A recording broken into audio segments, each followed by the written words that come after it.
Hello friends, இன்றைக்கி simple and டேஸ்டியான கொத்தவரங்காய் பொரியல் தான் எப்படி செய்கிறதுன்னு பார்க்க போகிறோம். அதுக்கு ஃபஸ்ட்டு கொத்தவரங்காவை பொடி பொடியாக கட் பண்ணி எடுத்து வச்சுக்கிறேன். பாருங்கள், இந்த மாதிரி கொத்தவரங்காவை பொடி பொடியாக கட் பண்ணி எடுத்து ஒரு பாத்திரத்தில் தண்ணி ஊற்றி அதில் போட்டு வச்சுருக்கிறேன். வேக வச்சு எடுத்துக்கலாம். இது கூடவே கொஞ்சம் கல்லுப்பு சேர்த்து மூடி வேக வச்சு எடுத்துக்கிறேங்க. ஒரு 10 மினிட்ஸ் இது வெந்தாலே போதும். பாருங்கள், இப்போ நல்லா வெந்து வந்துருச்சு. பாருங்கள், இது கையில் எடுத்து நசுங்க வரணும். அந்தளவுக்கு வெந்துச்சுன்னா போதும். பாருங்கள், இப்போ காய் எந்த அளவுக்கு வெந்து வந்திருக்குன்ட்டு. காய் நல்லா வெந்து வந்துருச்சு. இப்போ இந்த காயை நான் ஃபில்டர் வச்சு இந்த தண்ணியெல்லாம் ஃபில்டர் பண்ணிக்க போகிறேன். தண்ணி ஃபில்டர் பண்ணிட்டு தாங்க பொரியலுக்கு சேர்க்க போகிறோம். இந்த மாதிரி ஃபில்டர் பண்ணி வச்சுக்கிறேன் நான்.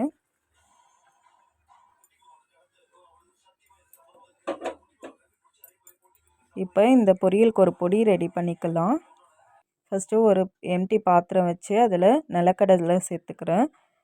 இது கூடவே ஒரு 5-6 வரமிளகாய் சேர்த்துக்கிறேன், காரத்துக்கு தகுந்த மாதிரி. இந்த நிலக்கடலையும் வரமிளகாவும் நல்லா வறுத்து எடுத்துக்கலாம். நிலக்கடலை நல்லா ரோஸ்ட் ஆகி வர வரைக்கும் வறுத்துக்கலாம். இப்போ காய் தாளிக்கிறதுக்காக ஒரு கடாய் வச்சு எண்ணெய் ஊற்றிக்கிறேன். எண்ணெய் சூடானதும் கடுகு, வெங்காயம், கருவேப்பிலை போட்டு தாளிச்சுக்கிறேன். வெங்காயத்தை நல்லா வதக்கி விட்டுக்கலாம்.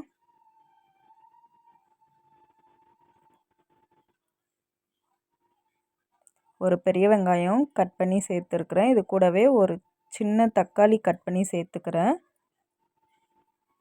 தக்காளி சேர்த்து நல்லா வதக்கி விட்டுக்கலாம்.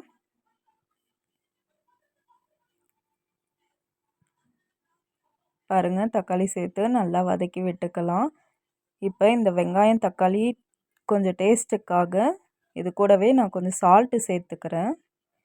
நம்ம ஆல்ரெடி காய் வேக வைக்கும்போது கல்லுப்பு சேர்த்துருக்குறோம். இப்போ வெங்காயம் தக்காளிக்காக கொஞ்சம் சால்ட்டு சேர்த்து நல்லா வதக்கி விட்டுக்கிறேன். இப்போ இந்த காய் வேக வச்சுருந்தோம் இல்லையா, அதை தண்ணி எடுத்து இதில் சேர்த்துக்கலாம். சேர்த்து நல்லா மிக்ஸ் பண்ணி விட்டுக்கலாம். தண்ணி கொஞ்சம் கூட இல்லாமல் சேர்த்துக்கோங்க. சேர்த்து எண்ணெயில் எல்லாம் நல்லா மிக்ஸ் ஆகி வர்ற அளவுக்கு வதக்கி விட்டுக்கலாம். இது வதங்குற நேரத்துக்கு நம்ம அந்த நிலக்கடலையை பொடி பண்ணி எடுத்துகிட்டு வந்துடலாங்க.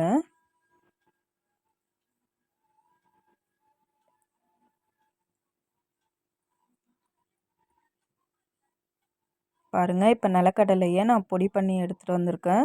இது பொடி பண்ணும்போது ஃபஸ்ட்டே நம்ம பூண்டு சேர்க்கக்கூடாது. கொஞ்சம் பொடி பண்ணிவிட்டு அதுக்கப்புறமா தான் பூண்டு சேர்த்து அரைச்சிக்கணும்.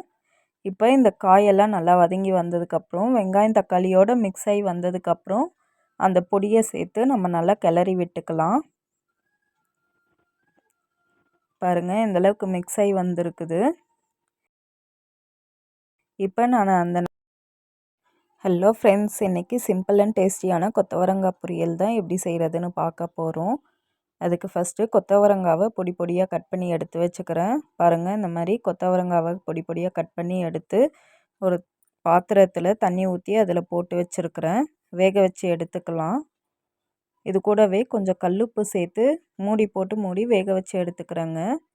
ஒரு 10 மினிட்ஸ் இது வெந்தாலே போதும்.